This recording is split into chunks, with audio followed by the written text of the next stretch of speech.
Some criteria that can be used to consider gifted and talented are scoring above 130 or 140 in IQ tests, being at least 2 or more standard deviations above the norm, being in the top 2.5% of the population, a child that works 2 or more grade levels above his or her age, or having advanced scores on exams. The different criteria are considered to be the rule for different professionals. Forms are handed into the borough enrollment office or to school officials. Once the students are assessed, they are placed in various forms of classroom settings. A child who is gifted and talented can be chosen to skip grades depending on their intellectual abilities. For those who are accelerated in only a few subject areas, those students can be placed in subject acceleration where they are integrated in higher level classes for only those subjects. Another method that can be utilized is telescoping, where a child can be given less classwork so that they have time to work on other material that challenges them.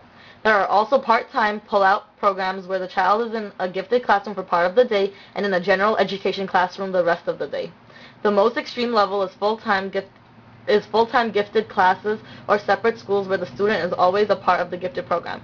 Though these students need this intellectual stimulation, there is a controversy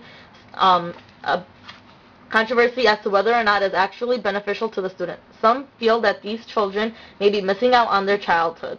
Some students even have the feeling of isolation from their peers because of their age or their intellectual abilities. On the other side of the spectrum, many believe that these students will later be able to handle life challenges because of the advancement they made.